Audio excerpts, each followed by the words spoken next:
Dear advertising industry, a question for you.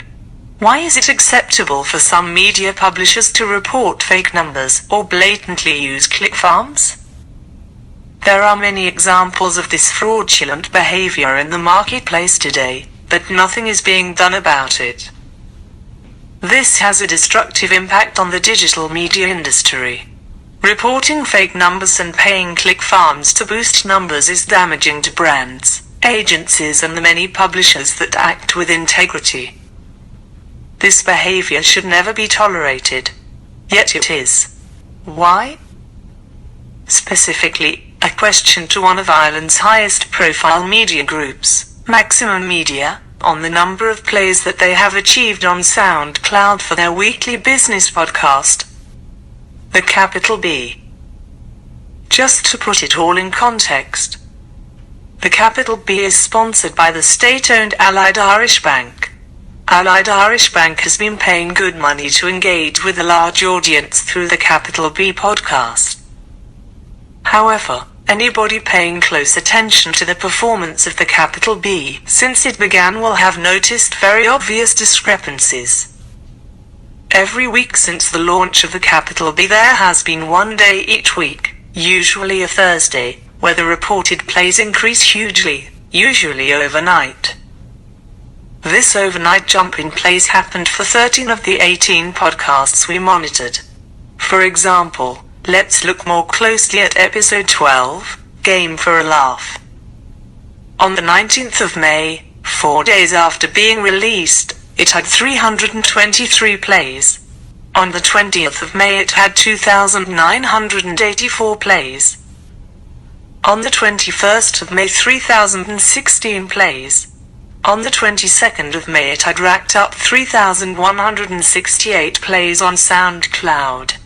And then, on the 24th of May, it jumps to 21,300 plays overnight. Wow, that's impressive. It then remains at 21,500 plays for the following weeks without movement. So, the question to Maximum Media is, why the big spike in podcast plays overnight? How do you explain that? Digging a little deeper, and trying to understand the quality of SoundCloud users who are engaging with this content, we can look into the profiles of SoundCloud registered users who reposted across other podcast episodes. Each of these users all have commonalities that are synonymous with click farm behavior. A clear giveaway is that most of the usernames associated with reposting the Capital B podcasts do not match the original name the account was set up under, which we could see in the address bar of the browser. Example is Ivan Conway, but the account was originally set up as Rob T.Y. Trent. Another giveaway is that the profile picture doesn't match the sex of the username. Example is Peter Zimmerman with photo of a female. On the date of recording screenshots many of the users who reposted the Capital B, this is their only repost that they have ever posted. There are a number of other users who have only one or two other reposts which are exactly the same as their fellow reposters. An example here is Chan Madeline, Michael Rowan Hernandez, Ronald all have multiple reposts, but all three are reposting the exact same tracks, for example Deep House Vibrations. Also user 276,983,205 and Jason Taylor both have reposted a track called Laced Up. This behavior is common with click farm activity. Can Maximum Media please address these peaks in podcast plays that happen literally overnight? Can they also confirm if they have ever engaged in fraudulent reporting of digital campaign deliverables, including branded content?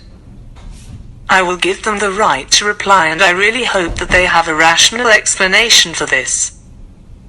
Even more concerning is, since the time of creating this video, that the Capital B podcast and all of its 18 shows have been deleted from SoundCloud. Thankfully these screenshots were taken to tell this story. The account which was associated with the Capital B is now populated with a new business podcast called Founders. I wonder what is in store for the weeks ahead and who will be its sponsor?